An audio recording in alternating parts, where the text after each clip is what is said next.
Maandalizi yetu yanaenda vizuri kabisa. Tunajua kwamba haitakuwa mechi rahisi. Siku zote hakuna mechi rahisi kati ya Simba na Azam. Ni mechi ya dabi, kwa hiyo tunaichukulia mechi hiyo kwa umuhimu mkubwa sana. Maandalizi yetu yako vizuri kabisa. Kitu kizuri ni kwamba kila mchezaji wetu yuko kambini kwa ajili ya mechi na wachezaji wote wako tayari. Tunajua Azam wana timu nzuri sana na wana mwalimu mzuri, kwa hiyo haitakuwa mechi rahisi, yote tunayafahamu. Pamoja na ubora wao, uzuri wao na uwekezaji wao kwenye timu yao, tunahakikisha kesho lazima tupate alama 3. Japo haitakuwa rahisi, lakini tumejipanga kutoka na alama zote 3 katika mchezo wa kesho. Kwenda kukutana nao unatakiwa makini sana. Nani wa kucheza, nani asiocheza, kwa sababu kama wanavyosema, nafikiri ni swala la sisi benchi la ufundi. Tuna session leo ya mazoezi ambayo ndio itatupa mwanga kwa ajili ya mchezo wetu wa kesho. Sawa, swali la pili kwa mwalimu. Ni kweli tumekuwa na tatizo kubwa sana la kutumia nafasi. Ukiangalia game zetu za nyuma tumetengeneza nafasi nyingi sana, lakini tumekuwa kuzitumia imekuwa ni shida. Hata mechi iliyopita tumepata matokeo, lakini tumetengeneza nafasi nyingi sana. Kama tungeweza kuzitumia tungeweza kupata matokeo zaidi ya haya. Tumekuwa tukilifanyia kazi sana kwenye swala hilo kwenye uwanja wa mazoezi, kuhakikisha nafasi tunazozipata lazima tuzigeuze kuwa magoli. Kwa hiyo tutahakikisha kesho nafasi tunazozipata tuweze kuzigeuza kuwa magoli na kuweza kupata alama 3 katika mchezo wa kesho. Kesho mbali ya Kamara tutamkosa mchezaji Mzamiru Yasini, ana matatizo ya kifamilia, lakini tutaendelea kumkosa Hamza ambaye bado ni injured. Wachezaji wote waliobaki tunashukuru Mungu, wote wako kambini na wako tayari kwa ajili ya mchezo wa kesho. Nikushukuru sana mwalimu, nikutakia kila la heri kwa mchezo wa kesho. Asante sana.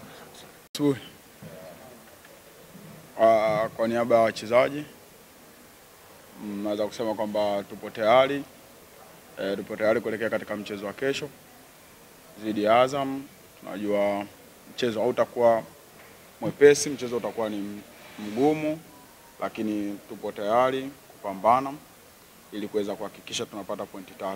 Na naweza kusema mpaka sasa hivi maandalizi yanaweza kusema kwamba yako katika 90%, mpaka itakapofika kesho itakuwa katika 100% kuweza kupambana katika mchezo wa kesho na kuhakikisha tunapata pointi 3.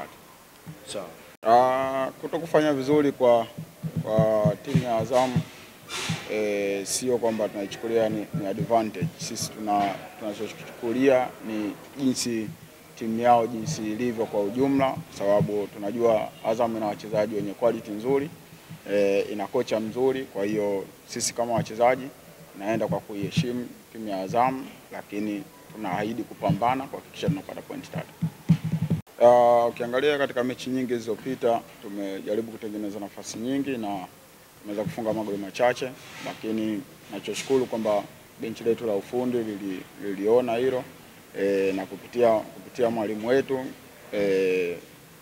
session ambazo tulikuwa tunazifanya zaidi zilikuwa ni kurekebisha yale ambayo yalikuwa yanafanyika vibaya na kuyafanya yawe mazuri, hususan katika eneo la kushambulia. Kwa hiyo na imani kwamba kwetu sisi natupa ugumu kwamba tunapocheza mchezo tukatengeneza nafasi na zile nafasi ambazo tunazotengeneza tuzitumii. Kwa hiyo na imani kwamba walimu kwa jinsi walivyorekebisha kila kitu kitakuwa sawa na kitakuwa katika 100%.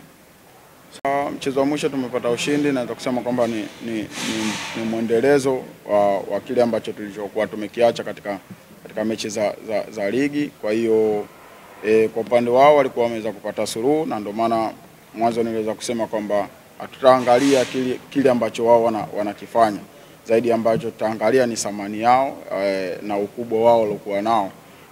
Ndio sisi natupa motivate katika mchezo wa kesho ili kuhakikisha tunafanya vizuri, na kikubwa ambacho tuko nacho ni kuhakikisha hichi ambacho tulichokifanya katika mchezo uliopita tunakiendeleza ili kuweza kuwa bora zaidi. Kapombe, mwisho kabisa ni mchezo wa nyumbani, licha ya kuwa mchezo wa nyumbani pia ni mchezo wenye hadhi ya dabi. Zungumza na mashabiki wa Simba Sports Club, waeleze namna ambavyo mnawahitaji kuelekea mchezo wa kesho. Kwa niaba ya wachezaji naweza kusema kwamba naomba wanachama na mashabiki wote wa Simba kuweza kujitokeza kwa wingi katika mchezo wa kesho. Ni mchezo mkubwa, mchezo ambao unakutanisha timu nzuri. Kwa hiyo nawaomba mashabiki wa Simba na wanachama wote wa Simba waweze kujitokeza kwa wingi kuja kutupa support. tunawaahidi mchezo mzuri na tunaahidi kupambana kuweza kuhakikisha tunapata pointi 3. Kwa hiyo kujitokeza kwa wingi ni kutupa sisi nguvu ya kuweza kupambana zaidi. Asante.